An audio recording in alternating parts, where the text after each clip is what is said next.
Hi dear students, myself Shweta Naik, Assistant Professor of Home Science, Government Home Science College, Narsipura.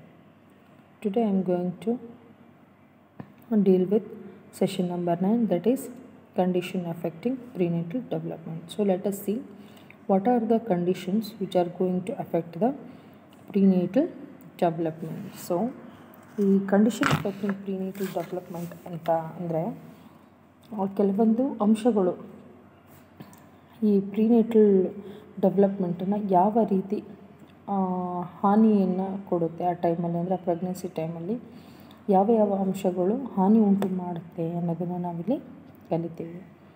So teratogens, the term teratogen refer to any environmental agent that cause damage during the prenatal period.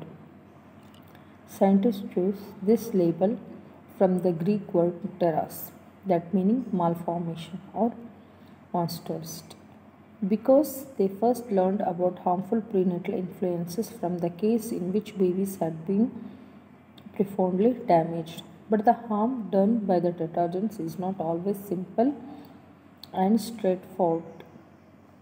It depends on the following factors: dose, heredity, other negative influences. So ಟೆಟಾಜನ್ಸ್ ಅಂತ ಅಂದರೆ ಯಾವುದೋ ಒಂದು ವಾತಾವರಣದ ಒಂದು agent ಅಂತ ಹೇಳ್ತೀವಿ, ಅದು ಮಗುಗೆ ಡ್ಯಾಮೇಜನ್ನು ಉಂಟು ಮಾಡುತ್ತೆ.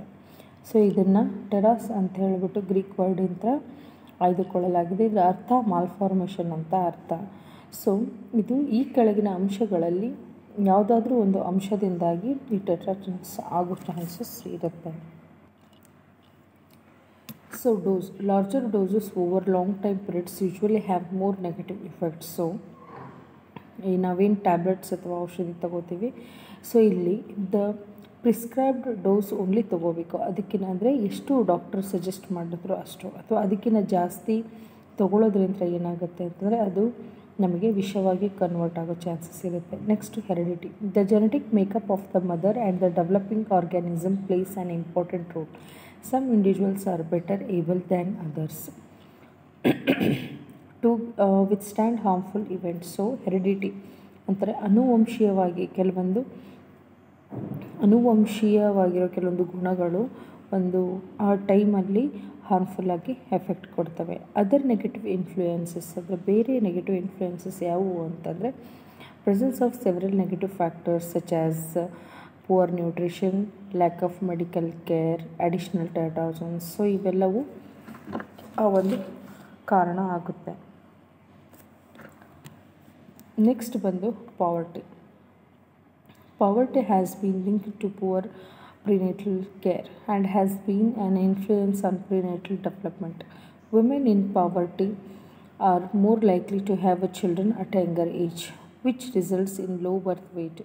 Many of these expecting mothers have little education and are therefore less aware of the risk of smoking, drinking, alcohol and drug use, other factors that influence the growth rate of the foetus.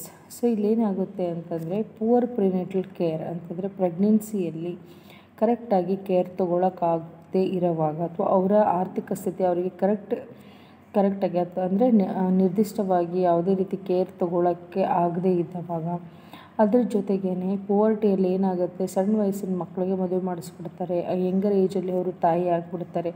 So ಇದರಿಂದ ಏನಾಗುತ್ತೆ ಅಂತಂದರೆ low ಬರ್ತ್ weight, ಅಂದರೆ ಕಡಿಮೆ ತೂಕದ ಮಗುವಿಗೆ ಅವರು ಜನ್ಮ ಕೊಡ್ತಾರೆ. ಸೊ ಇದ್ರ ಜೊತೆಗೇ ಏನಾಗುತ್ತೆ ಅಂತಂದರೆ ತಿಳುವಳಿಕೆ ಇಲ್ಲದೇ ಸ್ಮೋಕಿಂಗ್, ಡ್ರಿಂಕಿಂಗ್, ಆಲ್ಕೋಹಾಲ್, ಅದ್ರ ಜೊತೆಗೆ ಡ್ರಗ್ಸ್ ಯೂಸ್ಗಳೆಲ್ಲವೂ ಇವು ಮಗುವಿನ ಬೆಳವಣಿಗೆಗೆ ಹಾನಿಕಾರಕ ಆಗುತ್ತೆ. Next one is drug use. An estimated 5% of fetuses in the United States are exposed to illicit drug use during pregnancy. Maternal drug use occurs when drugs ingested by the pregnant women are metabolized in the placenta and transmitted to the fetus. So ಇಲ್ಲಿ drug use ಮಾಡೋದ್ರಿಂದನೂ ಮಗುವಿಗೆ ಹಾನಿಯಾಗೋ chances ಇರುತ್ತೆ. Study ಪ್ರಕಾರ United ಸ್ಟೇಟಲ್ಲಿ 5% ಅಷ್ಟು ಫೀಟಸಸ್ ಅಂದರೆ ಮಗುವು ಈ drug ಯೂಸಿಂದ ಪ್ರೆಗ್ನೆನ್ಸಿಯಲ್ಲಿ ಅವಕ್ಕೆ ಹಾನಿ ಉಂಟಾಗಿದೆ ಅಂತ ಅವರು ಸ್ಟಡಿಯಲ್ಲಿ ಹೇಳ್ತಾರೆ. ನೆಕ್ಸ್ಟ್ ಬಂದು ಮದರ್ ಏಜ್ ಅಂದರೆ ತಾಯಿಯ ವಯಸ್ಸು. A women between the age of 16 and 35 have a healthier environment for the fetus than the women under 16 or over 35. Women between this age gap are more likely to have fewer complications. ಅಂದರೆ ಒಂದು ಹೆಣ್ಣು ತಾಯಿ ಆಗಬೇಕು ಅಂತಂದರೆ ಅವಳ age 16ರಿಂದ 35 ಒಳಗಡೆ ಇರಬೇಕು. So 16ಕ್ಕಿಂತ ಕೆಳಗೆ ಅಥವಾ 35ರಿಂದ ಮೇಲೆ ಇರುವ ವಿಮೆನ್ಸ್ಗಳಿಗೆ ಕೆಲವೊಂದು ಕಾಂಪ್ಲಿಕೇಶನು ಎದುರಾಗೋ ಚಾನ್ಸಸ್ ಇರುತ್ತೆ. Women over 35 are more inclined to have a longer labour period which could potentially result in a death of the mother or a fetus. Women under 16 and over 35 have a higher risk of preterm labor, that is premature baby, and the risk of increases for women in poverty, women who take drugs, and women who smoke. Young mothers are more likely to engage in a high-risk behavior such as using alcohol, drugs, smoking, resulting in a negative consequences for the fetus. Premature baby from the young mothers are more likely to have a neurological defects that will influence their coping capabilities, irritability, trouble sleeping, constant crying. For example, there is a risk of Down syndrome for an infant born to those aged over 40 years. Young teenaged mothers younger than 16 and the mother over than 35 are more exposed to the risk of miscarriages, premature birth, and the birth defects. So ಇಲ್ಲಿ mother age study ಪ್ರಕಾರ ಇಲ್ಲಿ ಏನು ಅಂತ ಹೇಳ್ತೀವಿ ಅಂದರೆ 16ಕ್ಕಿಂತ ಕೆಳಗಿರಬಾರ್ದು, 35ಕ್ಕಿಂತ ಮೇಲಿರಬಾರ್ದು. So ಯಾವ ತಾಯಿ 16ಕ್ಕಿಂತ ಕೆಳಗೆ ಅಥವಾ 35ಕ್ಕಿಂತ ಮೇಲೆ ತಾಯಿ ಆಗ್ತಾರೋ ಅವರುಗಳಿಗೆ ಈ ಪ್ರೀಮ್ಯಾಚೂರ್ ಬೇಬಿ ಅಥವಾ ಬೇಬಿಯನ್ನು ಕಳ್ಕೊಳ್ಳೋ ಚಾನ್ಸ್ ಅಥವಾ ಅವರೇ ತಾಯಿನೇ ಸಾಯೋ ಅಂಥ ಪರಿಸ್ಥಿತಿ ಅವರು ಕಾಣಬಹುದು. So because of poverty, the women who drugs and the smoke, ಇವೆಲ್ಲವೂ ರೀಸನ್ಸ್ ಆಗ್ತವೆ. ಇಲ್ಲಿ ಹೆಲ್ದಿಯಾಗಿ ಮಗುನೂ ಇರಲ್ಲ, ಹೆಲ್ದಿಯಾಗಿ ತಾಯಿನೂ ಇರೋಕ್ಕಾಗಲ್ಲ. So using alcohol, drugs and smoking ಇವೆಲ್ಲವೂ ನೆಗೆಟಿವ್ ಇಂಪ್ಯಾಕ್ಟ್ ಫಿಟಸ್ ಮೇಲೆ ನೆಗೆಟಿವ್ ಇಂಪ್ಯಾಕ್ಟನ್ನು ಕೊಡುತ್ತೆ. ಅದಲ್ಲದೆ ಯಾರು ಈ 16 younger than 16 and over than 35 ಇರ್ತಾರೋ ಅವರು ಜಾಸ್ತಿ ಮಿಸ್ಕ್ಯಾರೇಜಸ್, ಪ್ರೀಮ್ಯಾಚೂರ್ ಬರ್ತ್ ಅಥವಾ ಬರ್ತ್ ಡಿಫೆಕ್ಟ್ಸ್ ಇರೋ ಮಕ್ಕಳನ್ನ ಜನ್ಮ ಕೊಡೋ ಸಾಧ್ಯತೆ ಇರುತ್ತೆ. ಒಂದು ಎಕ್ಸಾಂಪಲ್, ಓವರ್ 35 ಇರೋವಂಥವ್ರು ತಾಯಿ ಆದರು ಅಂತಂದರೆ ಅವರಿಗೆ ಹುಟ್ಟುವಂತಹ ಮಗುಗೆ ಡೌನ್ ಸಿಂಡ್ರೋಮ್ ಆಗುವಂತಹ ಚಾನ್ಸಸ್ ಇರುತ್ತೆ ಅಂತ ಹೇಳ್ಬಿಟ್ಟು ನಾವು ಸ್ಟಡಿ ಮುಖಾಂತರ ನೋಡ್ತೀವಿ. ನೆಕ್ಸ್ಟ್ ಕೆನಾವಿಸ್ ಅಂತಂದರೆ ಗಾಂಜಾ. When using cannabis there is a greater risk of birth defect, low birth weight, and the higher rate of death in infants or stillbirths. Drug use will influence extreme irritability, crying, and risk of SIDS. Once the fetus is born, marijuana will slow the fetal growth rate and can result in premature delivery. It can also lead to the low birth weight, shortened gestational period, and complications in delivery. So ಗಾಂಜಾ ತಗೊಳ್ಳೋದ್ರಿಂದನೂ birth defect ಆಗೋ chances ಇರುತ್ತೆ, ಅಥವಾ ಕಡಿಮೆ ತೂಕದ ಮಗು ಅಥವಾ ಹೊಟ್ಟೆಯಲ್ಲೇ ಮಗು ಸಾಯಬಹುದು, ಅಥವಾ ಕೆಲವೊಂದು ರಿಸ್ಕ್ಗಳು ಲೈಕ್ ಸೆಕ್ಷುವಲಿ ಟ್ರಾನ್ಸ್ಮಿಟೆಡ್ ಡಿಸೀಸಸ್ ಆಗೋ ಚಾನ್ಸಸ್ ಇರುತ್ತೆ, ಅಥವಾ ಮಗುವಲ್ಲಿ ಕ್ರೋಮೋಸೋಮಲ್ ಡಿಸಾರ್ಡರ್ಸ್ ಅಥವಾ ಶಾರ್ಟನ್ ಜೆಸ್ಟೇಷನಲ್ ಪೀರಿಯಡ್ ಅಂದರೆ ಅವರು 9 ತಿಂಗಳವರೆಗೂ ಪ್ರೆಗ್ನೆಂಟ್ ಆಗಿರೋಕ್ಕೆ ಸಾಧ್ಯ ಆಗಲ್ಲ. Then opioids including heroin will cause, opioids ಅಂತಂದರೆ ಇದು ಒಂದು ಡ್ರಗ್ ಅಂತ ಹೇಳ್ಬಹುದು, like a heroin will cause interrupted fetal development, stillbirth, and can lead to numerous birth defects. Heroin can also result in premature delivery, creates a higher risk of miscarriages, result in a facial abnormalities and head size, and create gastrointestinal abnormalities in the fetus. There is an increased risk for SIDS, dysfunction in the central nervous system, and the neurological dysfunctions, including tremors, sleep problems, and seizures. The fetus is also put at the great risk for low birth weight and respiratory problems. So, opioids ಅಥವಾ heroine ಅಂತ ಏನು ತಗೋತಾರೆ, so ಇಂಥವರಿಗೆ pre mature baby ಆಗೋ chances ಇರುತ್ತೆ, ಅಥವಾ miscarriage ಆಗೋ chances ಇರುತ್ತೆ, ಅಥವಾ ಅವರಿಗೆ ಹುಟ್ಟುವಂತಹ ಮಗುವಿನ ಮುಖದಲ್ಲಿ ಅಬ್ನಾರ್ಮಲಿಟೀಸ್ಗಳನ್ನು ಅವರು ಕಾಣಬಹುದು. ಐದರ್ ಅವರ ಹೆಡ್ ಸೈಜ್ ವೇರಿ ಆಗಬಹುದು, ಅಥವಾ ಅವರಲ್ಲಿ ಗ್ಯಾಸ್ಟ್ರೋ ಇಂಟೆಸ್ಟೈನಲ್ ಪ್ರಾಬ್ಲಮ್ಸ್ಗಳು ಅಂದರೆ ಅಬ್ನಾರ್ಮಲಿಟೀಸ್ ಅಂತಂದರೆ ನಾರ್ಮಲ್ಲಾಗಿ ಅವರಲ್ಲಿ ಗ್ಯಾಸ್ಟ್ರೋ ಇಂಟೆಸ್ಟೈನ್ ಫಾರ್ಮ್ ಆಗಿರಲ್ಲ. ಇದರ ಜೊತೆಗೆ ಅವರಿಗೆ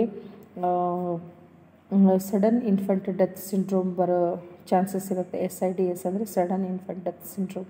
ಆಮೇಲೆ ಅದ್ರ ಜೊತೆಗೆ ಸೆಂಟ್ರಲ್ ನರ್ವಸ್ ಸಿಸ್ಟಮ್ ಡಿಸ್ಫಂಕ್ಷನ್ ಆಗೋ ಚಾನ್ಸಸ್ ಇರುತ್ತೆ, ಅಥವಾ ನ್ಯೂರೋಲಾಜಿಕಲ್ ಡಿಸ್ಫಂಕ್ಷನ್ಸ್ ಇನ್ಕ್ಲೂಡಿಂಗ್ ಟ್ರೆಮರ್ಸು ಆಗುತ್ತೆ, ಅಥವಾ ಸ್ಲೀಪ್ ಪ್ರಾಬ್ಲಮ್ ಆಗ್ಬೋದು, ಅಥವಾ ಸೀಸರ್ಸ್, ಈ ರೀತಿ ಪ್ರಾಬ್ಲಮ್ಸ್ಗಳನ್ನು ಅವರು ಕಾಣಬಹುದು.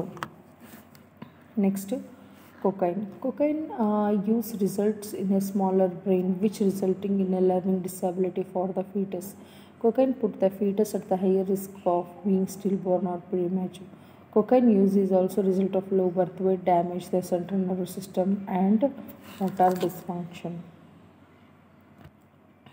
ಸೊ ಈ ಕೊಕೈನನ್ನು ಬಳಸೋದ್ರಿಂದ ಸ್ಮಾಲರ್ ಬ್ರೈನ್ ಸೈಜ್ ಆಗಬಹುದು, ಅಥವಾ ಅವರಿಗೆ ಲರ್ನಿಂಗ್ ಡಿಸಬಿಲಿಟಿ ಆಗಬಹುದು, ಅಂದರೆ ಮಗುವಿಗೆ ಲರ್ನಿಂಗ್ ಡಿಸಬಿಲಿಟಿ ಆಗ್ಬೋದು, ಅಥವಾ ಅವರು ಪ್ರೀ ಮ್ಯಾಚೂರ್ ಆಗಿ ಹುಟ್ಟಬಹುದು, ಅಥವಾ ಸ್ಟಿಲ್ ಬರ್ತ್ ಅಂದರೆ ಹೊಟ್ಟೆಯಲ್ಲೇ ಸಾಯೋ ಚಾನ್ಸಸ್ ಇರುತ್ತೆ, ಅಥವಾ ಲೋ ಬರ್ತ್ ವೇಟ್ ಆಗುತ್ತೆ, ಅಥವಾ ಸೆಂಟ್ರಲ್ ನರ್ವಸ್ ಸಿಸ್ಟಮ್ ಡ್ಯಾಮೇಜ್ ಆಗೋ ಚಾನ್ಸಸ್ ಇರುತ್ತೆ, ಅಥವಾ ಮಸಲ್ ಕೋಆರ್ಡಿನೇಷನಲ್ಲಿ ಅವರಿಗೆ ಪ್ರಾಬ್ಲಮ್ ಆಗ್ಬೋದು. ಅದು ಮೋಟಾರ್ ಡಿಸ್ಫಂಕ್ಷನ್ ಅಂತ ಕರಿತೀವಿ ನಾವು. ಫೈನ್ ಮೋಟಾರ್ ಆಗಿರ್ಬೋದು, ಗ್ರಾಸ್ ಮೋಟಾರ್ ಆಗಿರ್ಬೋದು, ಯಾವುದೋ ಒಂದರಲ್ಲಿ ಡಿಸ್ಫಂಕ್ಷನನ್ನು ಕಾಣಬಹುದು.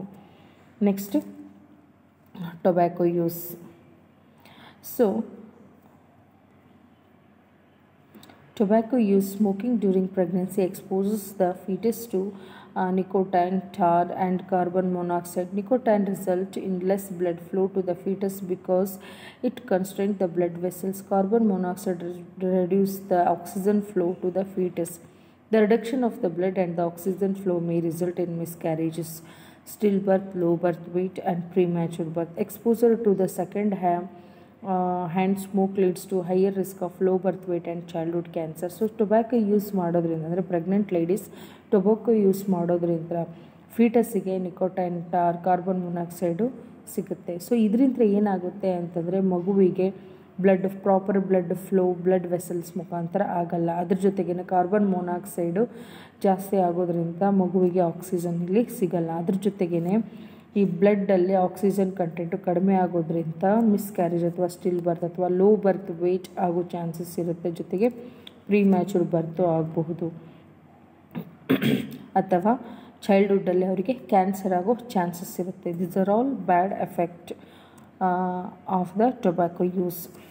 Next one is alcohol. Maternal alcohol use leads to disruption of the fetus brain development, interference with the fetus cell development and organization, and affect the maturation of the central nervous system. Even small amount of alcohol can cause the lower height, weight and head size at birth, and higher aggressiveness and lower intelligence during childhood. Fetal alcohol spectrum disorder is the developmental disorder that is consequences of highly alcohol intake by the mother during the pregnancy. Children with the FASD have a variety of distinctive facial features, heart problems and cognitive problems such as developmental disabilities, attention difficulties and memory deficits. So maternal alcohol ಅಂದರೆ ತಾಯಿ alcohol use ಮಾಡೋದ್ರಿಂದ ಏನಾಗುತ್ತೆ ಅಂತಂದರೆ ಮಗುವಿನ brain ಮೇಲೆ ಪರಿಣಾಮ ಬೀಳುತ್ತೆ. ಇಲ್ಲಿ ಪ್ರಾಪರ್ ಸೆಲ್ ಡೆವಲಪ್ಮೆಂಟ್ ಅಥವಾ ಆರ್ಗನೈಸೇಷನ್ ಆಗಲ್ಲ. ಇದು ಸೆಂಟ್ರಲ್ ನರ್ವಸ್ ಸಿಸ್ಟಮನ್ನು ಎಫೆಕ್ಟ್ ಮಾಡುತ್ತೆ. ಈ ಒಂದು ಸಣ್ಣ ಪ್ರಮಾಣದ ಆಲ್ಕೋಹಾಲ್ ಕೂಡ ಸಹ ಮಗುವಿನ ಬೆಳವಣಿಗೆಗೆ, ಅವನ ಹೆಡ್ ಸೈಜ್ಗೆ ಅಥವಾ ಅವನ ಹೈಟ್ ವೆಯ್ಟಿಗೆ, ಅಥವಾ ಅವನಲ್ಲಿ ಹೈಯರ್ ಅಗ್ರೆಸಿವ್ ಬಿಹೇವಿಯರ್ ಬರಬಹುದು, ಅಥವಾ ಅವನಲ್ಲಿ ಲೋವರ್ ಇಂಟೆಲಿಜೆನ್ಸ್ ಆಗ್ಬೋದು. ಇದರ ಜೊತೆಗೆ ಫೀಟಲ್ ಆಲ್ಕೋಹಾಲ್ ಸ್ಪೆಕ್ಟ್ರಮ್ ಡಿಸಾರ್ಡರ್ ಅಂತ ಬರುತ್ತೆ, FASD, that is foetal alcohol spectrum disorder. ಇದರಿಂದ ಏನಾಗುತ್ತೆ ಅಂತಂದರೆ ಹೆವಿ ಆಲ್ಕೋಹಾಲ್ ತೊಗೊಳೋದ್ರಿಂದ ಇದಾಗುತ್ತೆ. ಸೊ ಇದು ಏನು ಮಾಡುತ್ತೆ ಅಂತಂದರೆ ಮಗುವಿನ ಫೇಶಿಯಲ್ ಫೀಚರ್ಸ್ ಅಂದರೆ ಅವನ ಕಣ್ಣು, ಮೂಗು, ಬಾಯಿ ಏನಿರುತ್ತೆ ಇದರ ಫೀಚರ್ಸನ್ನು ಅದು ಕೆಡಿಸೋ ಚಾನ್ಸಸ್ ಇರುತ್ತೆ. ಅಥವಾ ಕಣ್ಣು ತೀರ ಚಿಕ್ಕದು ಅಥವಾ ದೊಡ್ಡದು, ಒಂಥರ ಆಕಾರ ವಿಕಾರ ಇಲ್ಲದೇ ಬೆಳೆಯೋ ಚಾನ್ಸಸ್ ಇರುತ್ತೆ. ಅದ್ರ ಜೊತೆಗೆ ಹಾರ್ಟ್ ಪ್ರಾಬ್ಲಮ್, ಕಾಗ್ನೇಟಿವ್ ಪ್ರಾಬ್ಲಮ್ ಅಂತಂದರೆ ಅವನಿಗೆ ಬುದ್ಧಿ ಬೆಳವಣಿಗೆಯಲ್ಲಿ ಪ್ರಾಬ್ಲಮ್ ಆಗ್ಬೋದು. ಅದ್ರ ಜೊತೆಗೆ ಡೆವಲಪ್ಮೆಂಟಲ್ ಡಿಸೆಬಿಲಿಟೀಸ್, ಅವನಲ್ಲಿ ಡಿಸೆಬಿಲಿಟೀಸ್ ಅಂದರೆ ನಾರ್ಮಲ್ ಆಗಿ ಅವನು ಹುಟ್ಟಲಿಕ್ಕೆ ಸಾಧ್ಯ ಆಗಲ್ಲ. ಅದ್ರ ಜೊತೆಗೆ ಅಟೆನ್ಷನ್ ಡಿಫಿಕಲ್ಟೀಸ್ ಬರಬಹುದು, attention span ಕಡಿಮೆ ಆಗಿ he may suffer from the ADHD ಅಥವಾ ಮೆಮೊರಿ ಪ್ರಾಬ್ಲಮನ್ನು ಸಹ ಇವನು ಫೇಸ್ ಮಾಡಬಹುದು. ನೆಕ್ಸ್ಟ್ ಬಂದು infections. If a mother is infected with the diseases, the placenta cannot always filter out the pathogens. Viruses such as rubella, chickenpox, mumps, herpes, and human immunodeficiency virus (HIV) are associated with an increased risk of miscarriage, low birth weight, prematurity, physical malformation, and intellectual disabilities. HIV can lead to acquired immunodeficiency syndrome (AIDS). Untreated HIV carries risk of between 10 to 20% of being passed on the fetus. Bacterial and parasitic diseases may also be passed on to the fetus that include chlamydia, syphilis, tuberculosis, malaria, and commonly toxoplasmosis. The toxoplasmosis can be acquired through eating infected, undercooked meat or contaminated food and by drinking contaminated water. The risk of fetal infection is the lowest during the early pregnancy, the highest during the third trimester. However, in early pregnancy, outcome is worse and can be fatal. So ಈ infection ಅನ್ನೋದು ತಾಯಿಯ first ಟ್ರೈಮಿಸ್ಟ್ರಕ್ಕಿಂತ second ಟ್ರೈಮಿಸ್ಟ್ರಲ್ಲಿ ಜಾಸ್ತಿ ಆಗೋ chances ಇರುತ್ತೆ. ಇದರಲ್ಲಿ ಯಾವ್ಯಾವ effect ಆಗುತ್ತೆ ಅಂತಂದರೆ ಇಲ್ಲಿ ಒಂದು ಪ್ಲಾಸೆಂಟಾ ಏನು ಮಾಡುತ್ತೆ ಅಂತಂದರೆ ಪ್ಲಾಸೆಂಟಾ ಆಲ್ಮೋಸ್ಟ್ ಪ್ಯಾಥೋಜನ್ಸನ್ನು ಫಿಲ್ಟ್ರ್ ಮಾಡೋಕ್ಕೆ ಟ್ರೈ ಮಾಡುತ್ತೆ. ಕೆಲವೊಂದು ವೈರಸ್ ಯಾವ್ಯಾವು ಅಂತಂದರೆ rubella, chicken pox, mumps, herpes and human immunodeficiency virus that is HIV ಇವೆಲ್ಲವುಗಳು ಏನು ಮಾಡುತ್ತೆ ಅಂತಂದರೆ ಈ ಮಿಸ್ಕ್ಯಾರೇಜ್ ಮಾಡೋ ಚಾನ್ಸಸ್ ಅಥವಾ ಲೋ ಬರ್ತ್ ವೇಟ್ ಆಗೋ ಅಥವಾ ಪ್ರೀಮ್ಯಾಚೂರ್ ಆಗಿ ಹುಟ್ಟೋದು ಅಥವಾ ಫಿಸಿಕಲಿ ಏನಾದರೂ ಒಂದು ಮಾಲ್ ಫಾರ್ಮೇಷನ್ ಆಗೋದು ಅಥವಾ ಇಂಟೆಲೆಕ್ಚುಲಿ ಮೇ ಡಿಸೇಬಲ್ಡ್ ಮಗು ಮೇ ಬಿ ಡಿಸೇಬಲ್ಡ್ ಆಗಿ ಹುಟ್ಟೋ ಚಾನ್ಸಸ್ ಇರುತ್ತೆ. ಇದ್ರ ಜೊತೆಗೆ ಯಾವ ತಾಯಿಗೆ ಏಡ್ಸ್ ಅಥವಾ HIV ಇರುತ್ತೋ ಅವರಿಂದ 20% ಮಗುಗೆ ಟ್ರಾನ್ಸ್ಫರ್ ಆಗೋ ಚಾನ್ಸಸ್ ಇರುತ್ತೆ. ಸೊ ಇದರಿಂದ ಏನಾಗುತ್ತೆ ಅಂತಂದರೆ ಮಗುಗೆ problems like chlamydia, syphilis, tuberculosis, malaria and commonly toxoplasmosis ಕಾಣಬಹುದು. ಆಮೇಲೆ ಈ ಟಾಕ್ಸೋಪ್ಲಾಸ್ಮೋಸಿಸ್ ಯಾಕೆ ಆಗುತ್ತೆ ಅಂತಂದರೆ ಇನ್ಫೆಕ್ಟೆಡ್ ಮೀಟ್ ಅಂದರೆ ಮಾಂಸ, ಓಕೆನಾ, ಇನ್ಫೆಕ್ಟೆಡ್ ಅಥವಾ ಚೆನ್ನಾಗಿ ಬೇಯಿಸದೇ ಇರೋ ಮೀಟನ್ನು ತಿನ್ನೋ ಕಾರಣದಿಂದ ಇದು ಆಗೋ ಚಾನ್ಸಸ್ ಇರುತ್ತೆ. These are about the infection. Next maternal nutrition. So maternal nutrition ಅಂತಂದರೆ adequate nutrition is needed for a healthy foetus. Mother who gain less than 20 pounds during pregnancy are at an increased risk for having a preterm or low birth weight infant. Iron and iodine are especially important during prenatal development. Mothers who are deficient in iron are at a risk for having a preterm or a low birth weight infant. Iodine deficiency increase the risk of miscarriage, stillbirth, and fetal brain abnormalities. Adequate prenatal care gives an improved result in newborn. So maternal nutrition ಅಂದರೆ ತಾಯಿಯ ಪೋಷಕಾಂಶತೆ ಅಂತ ಹೇಳ್ಬೋದು. ತಾಯಿ ತನ್ನ pregnancy ಟೈಮಲ್ಲಿ ತನ್ನನ್ನು ತಾನು ಹೇಗೆ ನೋಡ್ಕೊಂಡಿರ್ತಾಳೆ ಅಥವಾ ಬೇರೆಯವರು ಅವರನ್ನು ಹೇಗೆ ನೋಡ್ಕೊಂಡಿರ್ತಾರೆ ಅನ್ನೋದ್ರ ಮೇಲೆ ಮಗುವಿನ ಬೆಳವಣಿಗೆ ಆಧಾರವಾಗಿರುತ್ತೆ. ಯಾಕಂತಂದರೆ ಒಬ್ಬಳು ತಾಯಿ ಯಾರು 20 ಪೌಂಡ್ಸ್ಗಿಂತ ಕಡಿಮೆ ಪ್ರೆಗ್ನೆನ್ಸಿಯಲ್ಲಿ ಕಡಿಮೆ ತೂಕ ಹೊಂದುತ್ತಾರೋ ಅವರಿಗೆ ಪ್ರೀಟರ್ಮ್ ಅಥವಾ ಲೋ ಬರ್ತ್ ವೇಟ್ ಆಗೋ ಚಾನ್ಸಸ್ ಇರುತ್ತೆ.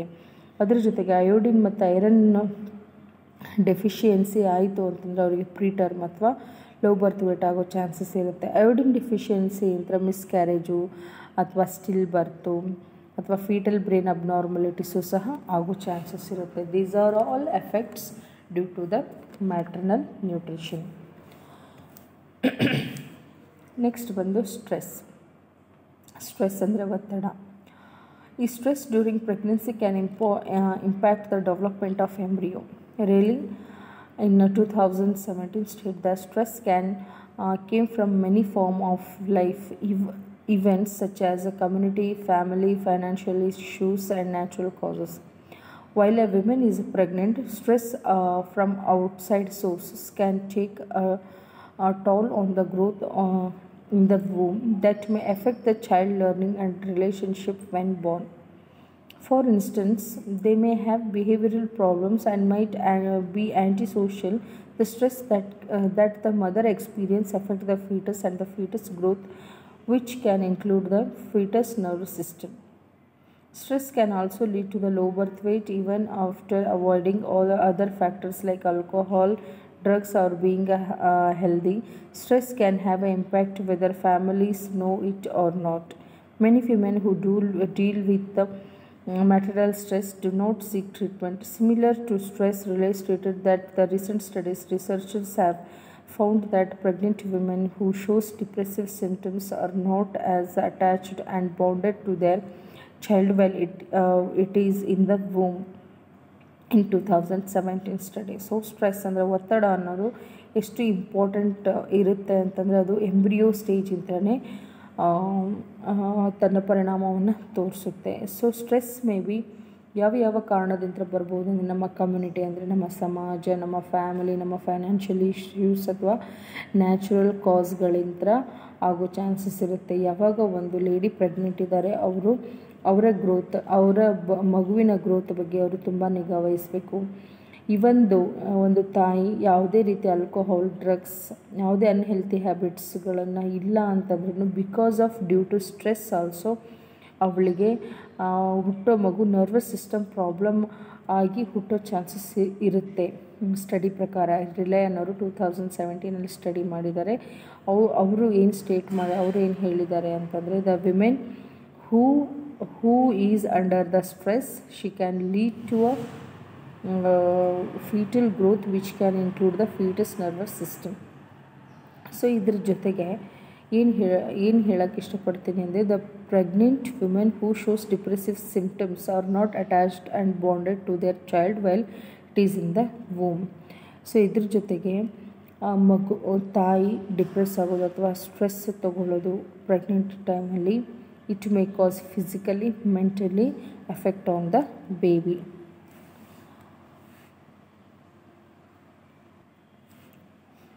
ನೆಕ್ಸ್ಟ್ ಬಂದು ಎನ್ವಿರಾನ್ಮೆಂಟಲ್ ಟಾಕ್ಸಿನ್ಸ್ ಅಂದರೆ ವಾತಾವರಣದಲ್ಲಿ ಇರುವಂತಹ ವಿಷಯಗಳು ಅಂತ ನಾವು ಹೇಳ್ಬೋದು. Exposure to environmental toxins in the pregnancy lead to the higher rates of miscarriage, sterility and birth defect. Toxins include fetal exposure to lead, mercury and ethanol or hazardous environments. Prenatal exposure to mercury may lead to physical deformation, difficulty in chewing and swallowing, and the poor motoric coordination. Exposure to high level lead to prenatally is related to prematurity, low birth weight, brain damage, and a variety of physical defect. Exposure to persist air pollution from traffic and smog may lead to reduced infant head size, low birth weight, increased infant death rates, impaired lungs, and immune system development. ಈ environmental ಟಾಕ್ಸಿನ್ನಿಂದ ಅಥವಾ ವಾತಾವರಣದಲ್ಲಿರುವಂಥ ವಿಷಯದಿಂದ ಏನೇನಾಗುತ್ತೆ, higher risk of miscarriage, sterility ಅಂತಂತಂದರೆ ಅದಕ್ಕೆ reproductive system ಅದರದ್ದು ರೀಪ್ರೊಡಕ್ಟಿವಿಟಿ ಕೆಪಾಸಿಟಿನ ಕಳ್ಕೊಳ್ಳುತ್ತೆ, ಜೊತೆಗೆ ಬರ್ತ್ ಡಿಫೆಕ್ಟ್ ಜೊತೆಗೆ ಹುಟ್ಟುತ್ತೆ. ಸೊ ಒಂದು ಮಗು ಎದಕ್ಕೆ ಎಕ್ಸ್ಪೋಜರ್ ಅಂದರೆ ಲೆಡ್ ಮರ್ಕ್ಯೂರಿ ಮತ್ತು ಇಥನಾಲ್ ಮತ್ತು ಹೆಜಾರ್ಡಸ್ ಎನ್ವಿರಾನ್ಮೆಂಟಲ್ ಪಾಯ್ಸನ್ನಿಗೆ ಎಕ್ಸ್ಪೋಜರ್ ಆಯಿತು ಅಂತಂದರೆ ಅವನಿಗೆ ಫಿಸಿಕಲ್ ಡಿಫಾರ್ಮೇಷನ್ ಅಂತಂದರೆ ಮೇ ಬಿ ಕೈ ಕಾಲು ಡಿಫಾರ್ಮೇಷನ್ ಆಗಿ ಹುಟ್ಟೋದು ಅಥವಾ ಅವ್ನ ಬಾಡೀಲಿ ಯಾವುದೋ ಒಂದು ಪಾರ್ಟ್ ಡಿಫಾರ್ಮೇಷನ್ ಆಗಿ ಹುಟ್ಟೋ ಚಾನ್ಸಸ್ ಇರುತ್ತೆ. ಅದ್ರ ಜೊತೆಗೆ ಅವನಿಗೆ ಡಿಫಿಕಲ್ಟಿ ಇನ್ ಚಿವಿಂಗ್ ಆ್ಯಂಡ್ ಸೋಲೋಯಿಂಗ್ ಅಂದರೆ ಅವನಿಗೆ ಕಡಿಯಲು ಮತ್ತು ನುಂಗಲು ಪ್ರಾಬ್ಲಮ್ ಆಗ್ಬೋದು, ಅಥವಾ ಪೂವರ್ ಮೊಟಾರಿಕ್ ಕೋಆರ್ಡಿನೇಷನ್. ಸೊ ಮೊಟಾರಿಕ್ ಅಂದರೆ ಮಸಲ್ ಕೋಆರ್ಡಿನೇಷನ್ ಆಗಿರ್ಬೋದು, ಐ ಹ್ಯಾಂಡ್ ಕೋಆರ್ಡಿನೇಷನ್ ಆಗಿರ್ಬೋದು, ಅವನಲ್ಲಿ ಪ್ರಾಪರಾಗಿ ಬೆಳೆದಿರಲ್ಲ. ಅದ್ರ ಜೊತೆಗೇ ಅವನು ಮ್ಯಾಚುರಾಗಿ ಹುಟ್ಟೋ ಚಾನ್ಸಸ್ ಇರುತ್ತೆ, ಅಥವಾ ಅವ್ನ ಬರ್ತ್ ವೇಟ್ ಕಡಿಮೆ ಇರುತ್ತೆ, ಅಥವಾ ಬ್ರೈನ್ ಡ್ಯಾಮೇಜ್ ಆಗೋ ಚಾನ್ಸಸ್ ಇರುತ್ತೆ, ಅಥವಾ ಫಿಸಿಕಲಿ ಡಿಫೆಕ್ಟ್ಗಳನ್ನು ನಾವು ಕಾಣಬಹುದು ಯಾವ ಮಗು ಈ ಎನ್ವಿರಾನ್ಮೆಂಟಲ್ ಟಾಕ್ಸಿನ್ಸಿಗೆ ಎಕ್ಸ್ಪೋಸ್ ಆಗಿರುತ್ತೆ. ಇವೆಲ್ಲವುಗಳನ್ನು ನಾವಿಲ್ಲಿ ಫೈಂಡ್ ಔಟ್ ಇವೆಲ್ಲವೂ ಅಂಶಗಳು ಆ ಮಗುವಿನ ಬೆಳವಣಿಗೆ ಮೇಲೆ ಪರಿಣಾಮ ಬೀಳುತ್ತೆ. ಅದ್ರ ಜೊತೆಗೆ lungs and immune system development ಕೂಡ ಹಾರ್ಮ್ಫುಲ್ ಅಥವಾ ಎಫೆಕ್ಟ್ ಅದ್ರ ಮೇಲೂ ಸಹ ಇಂಪ್ಯಾಕ್ಟ್ ಆಗುತ್ತೆ. These are all the condition affecting to the prenatal development. Thank you.